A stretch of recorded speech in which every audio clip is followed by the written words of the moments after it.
Chapitre 19. Le lendemain, une nouvelle scène s'ouvrit à Longbourn. Monsieur Collins fit sa déclaration en bonne et due forme. Ayant résolu d'agir sans perdre de temps, comme son congé ne s'étendait que jusqu'au samedi suivant, et n'étant retenu par aucun sentiment d'incertitude qui aurait pu le troubler même au dernier moment, il se mit en devoir de procéder avec ordre, en respectant toutes les règles qu'il supposait d'usage dans cette pratique. Trouvant Madame Bennet, Elisabeth et l'une des cadettes réunies, peu après le petit déjeuner, il s'adressa en ces termes à la mère. « Puis-je espérer, madame, l'appui de l'influence dont vous disposez auprès de votre charmante fille Elisabeth quand je solliciterai l'honneur d'un entretien particulier avec elle dans le courant de la matinée ?» Avant que, dans sa surprise, Elisabeth eut le temps de faire autre chose que de rougir, Madame Bennet s'empressa de répondre. « Oh, mais oui, certainement. Je suis sûre qu'Elisabeth sera très heureuse. Elle n'y verra aucune objection. Viens, Kitty, j'ai besoin de toi là-haut. » Elle ramassait son ouvrage et se hâtait de quitter la pièce quand Elisabeth la rappela. « Ma chère mère, ne partez pas. Je vous demanderai de rester. Monsieur Collins m'excusera. Il ne peut rien avoir à me dire que tout le monde ne puisse entendre. Je pars moi-même. »« Non, non, c'est stupide, Lydie. Fais-moi le plaisir de ne pas bouger d'ici. » Elisabeth semblant vraiment aussi contrariée que gênée, sur le point de prendre la fuite, elle ajouta: « Lydie, j'insiste pour que tu restes et écoutes Monsieur Collins. » Elisabeth ne pouvait s'opposer à pareille injonction, et un moment de réflexion lui ayant fait comprendre que le plus sage serait d'en finir aussi vite et aussi paisiblement que possible, elle se rassit et tenta de dissimuler en s'y employant sans relâche des sentiments qui hésitaient entre le désarroi et l'envie de rire. Madame Bennet et Kitty quittèrent la pièce, et aussitôt qu'elles eurent disparu, Monsieur Collins prit la parole. « Croyez-moi, chère mademoiselle Elisabeth, votre modestie, loin de vous nuire, ajouterait plutôt à vos autres perfections. Vous auriez été moins aimable à mes yeux sans cette petite réticence. Mais laissez-moi vous assurer que c'est avec la permission de madame votre mère que je m'adresse ainsi à vous. Il vous est difficilement possible de douter de l'objet de mon discours, aussi porté que vous soyez à feindre en raison de votre délicatesse naturelle. Mes attentions ont été trop claires pour prêter à confusion. Presque aussitôt que j'ai mis le pied dans cette maison, c'est vous que j'ai choisi pour être la compagne de ma vie. Cependant, avant que m'égarent les sentiments que ce sujet m'inspire, peut-être est-il préférable que je vous expose les raisons qui m'ont poussé à venir dans le Hertfordshire avec l'intention d'y trouver une épouse, l'intention ferme et délibérée. » À l'idée d'un Monsieur Collins toujours aussi grave et maître de lui, emporté par la passion, Elisabeth fut si tentée de rire qu'elle ne put mettre à profit le court répit qu'il lui laissa pour essayer de l'arrêter. Il continua donc. « Les raisons que j'ai de me marier sont, primo, que je considère approprié pour tout pasteur disposant d'un revenu confortable, comme c'est mon cas, de donner dans sa paroisse l'exemple de l'hyménée. Secondo, que cela ajoutera beaucoup, j'en suis convaincue, à ma félicité. Et tertio, j'aurais peut-être dû commencer par là, que je suivrai en cela le conseil et la recommandation précisément donnés par la très noble dame que j'ai l'honneur d'appeler ma bienfaitrice. Par 2 fois, elle a daigné, sans que je lui demande, me faire connaître son opinion là-dessus. Pas plus tard que dans la soirée de samedi dernier, avant mon départ de Hunsford, entre 2 manches de quadrille, tandis que Madame Jenkinson arrangeait le tabouret au pied de Mademoiselle de Burgh, elle me dit: « Monsieur Collins, il faut vous marier. Un pasteur comme vous doit prendre femme.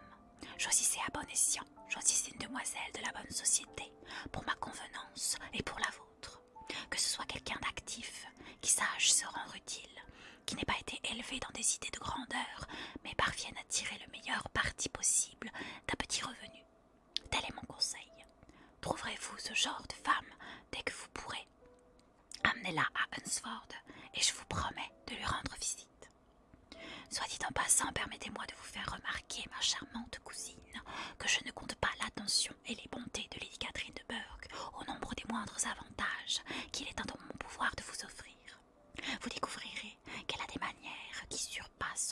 pouvoir de représentation. Quant à votre esprit et à votre vivacité, il me semble qu'ils ne lui déplairont pas. Surtout quand ils auront été tempérés par le silence et le respect que son rang ne pourra que susciter. Voilà pour ce qui me dispose de façon générale en faveur du mariage. J'ai encore à vous préciser pourquoi ma recherche s'est orientée vers Longbourn plutôt que vers mon propre voisinage, où je vous assure ne manquent nullement les jeunes aimables personnes. Mais puisqu'il se trouve que devant, comme vous le savez, hérité de ce domaine à la mort de votre honoré père, qui cependant peut vivre encore de nombreuses années, je ne pouvais lever mes scrupules sans avoir résolu de choisir mon épouse parmi ses filles, afin que leur préjudice fût aussi faible que possible quand surviendra le triste événement, qui toutefois, comme je l'ai dit, peut ne pas se produire avant plusieurs années. Tel a été le motif qui m'a fait agir, ma charmante cousine, et je me flatte qu'il ne m'abaissera pas en votre estime. Cependant, il ne me reste qu'à vous assurer dans les termes les plus vifs de la violence de ma passion. Les considérations de fortune n'ont pas d'effet sur moi, et je ne présenterai à votre père aucune requête dans ce sens, puisque je vois bien qu'il serait dans l'impossibilité d'y faire droit, et que 1000 livres placés à 4%, qui ne seront vôtres qu'après le décès de votre mère, constituent la somme de tout ce à quoi vous pourrez jamais prétendre. Sur ce chapitre, en conséquence, je serai uniformément muet, et vous pouvez être assuré que lorsque nous serons mariés, nul reproche mesquin ne passera jamais le seuil de mes lèvres. Il devenait absolument nécessaire de ne pas le laisser poursuivre. « Vous allez trop vite en besogne, monsieur, » s'écria Elisabeth. « Vous oubliez que je ne vous ai donné aucune réponse. Permettez que je vous en donne une sans plus tarder. Acceptez mes remerciements pour le compliment que votre démarche implique. Je suis très sensible à l'honneur de votre proposition, mais il m'est impossible de faire autre chose que de la décliner. » « Vous n'allez pas m'apprendre, » répliqua M. Collins en écartant cette réponse d'un geste de la main, « qu'il est coutumier chez les jeunes demoiselles de repousser les avances de l'homme que secrètement elles envisagent d'accepter lorsque celui-ci pour la première fois recherche leur consentement, refus qui parfois se renouvelle une deuxième et même une troisième fois. Je ne suis donc nullement découragée par ce que vous venez de me dire et garde l'espoir d'avant longtemps pouvoir vous conduire à l'autel. »« Ma foi, monsieur, » s'exclama Elisabeth, « c'est là un espoir assez singulier, après la réponse que je vous ai faite. Je vous certifie que je ne suis pas de ces jeunes personnes, s'il est vrai qu'il en existe, qui ont la témérité de mettre en péril leur chance de bonheur en prenant le risque d'être demandées une deuxième fois. Je suis parfaitement sérieuse dans mon refus. Vous ne pourriez pas me rendre heureuse, et je suis convaincue d'être la femme au monde la moins apte à contribuer à votre félicité.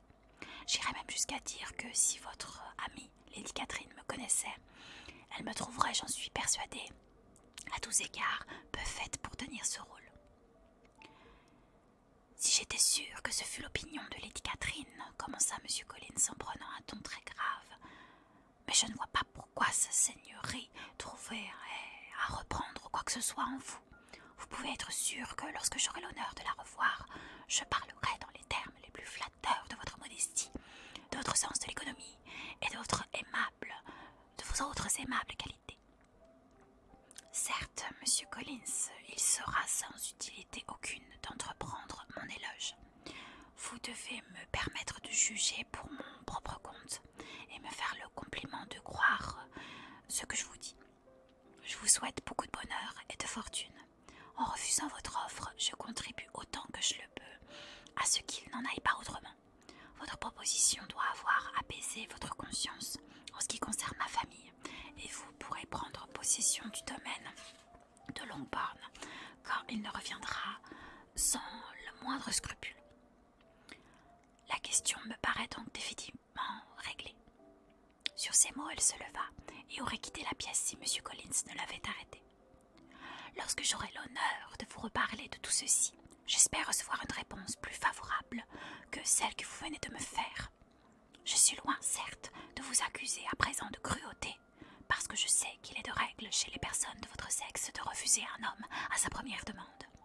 Peut-être même m'en avez-vous suffisamment dit à l'instant pour encourager ma requête qui soit compatible avec la vraie délicatesse de la nature féminine. Franchement, monsieur Collins, s'écria Elisabeth, non sans exaspération, vous m'embarrassez au plus haut point. Si ce que je vous ai dit jusque-là peut vous apparaître comme une forme d'encouragement, je ne sais plus comment exprimer mon refus d'une manière qui puisse vous convaincre de son authenticité. Vous devez, ma chère cousine, me permettre de garder l'espoir que ce refus soit simplement une formule d'usage. Voici brièvement ce qui m'amène à le croire. Il ne me semble pas que ma main soit indigne de votre acceptation, ou que l'établissement que je vous propose soit autre que particulièrement désirable. La situation où je me trouve, mes liens avec la famille de Burke, ma parenté avec la vôtre, sont des circonstances qui plaident hautement en ma faveur, et vous devriez réfléchir au fait qu'en dépit de vos multiples attraits, vous n'êtes nullement assuré de recevoir après celle-ci une autre offre de mariage. Votre dot est malheureusement si réduite que selon toute vraisemblance, elle ruinera les effets de votre charme et de vos aimables qualités. Comme il me faut en conclure que vous ne parlez pas sérieusement lorsque vous me dites non, je n'ai pas d'autre choix que d'attribuer votre refus à votre souhait d'accroître mon amour en me faisant languir, selon la coutume des femmes élégantes. Je vous garantis, monsieur, que je ne prétends aucunement à la sortie du raffinement qui consiste à tourmenter un homme respectable. Je préfère qu'on me fasse le compliment de me croire sincère. Je vous remercie 1000 fois de m'avoir fait l'honneur de me demander en mariage, mais accepter votre offre m'est absolument impossible. Mes sentiments, en tout point, me l'interdisent. Puis-je être plus clair? Ne me considérez pas maintenant comme une femme de grand ton qui a le dessein de vous martyriser, mais comme un être doué de raison qui parle sincèrement et du fond du cœur. Vous êtes charmante à tous égards, s'écria-t-il en se donnant maladroitement un air galant. Et je suis persuadée que lorsque ma proposition sera sanctionnée par l'autorité sans recours de vos deux excellents parents, il ne pourra que recevoir votre accord. Devant pareille obstination à vouloir se leurrer, Elisabeth choisit de se taire. Sans attendre et sans dire un mot, elle se retira, décidée, s'il persistait à considérer ses refus répétés comme un encouragement flatteur, à faire appel à son père, dont la réponse négative pourrait être formulée d'une manière qui ne souffrirait pas de contestation, et dont le comportement au moins ne pourrait être confondu avec l'affection et la coquetterie d'une femme élégante. Fin du chapitre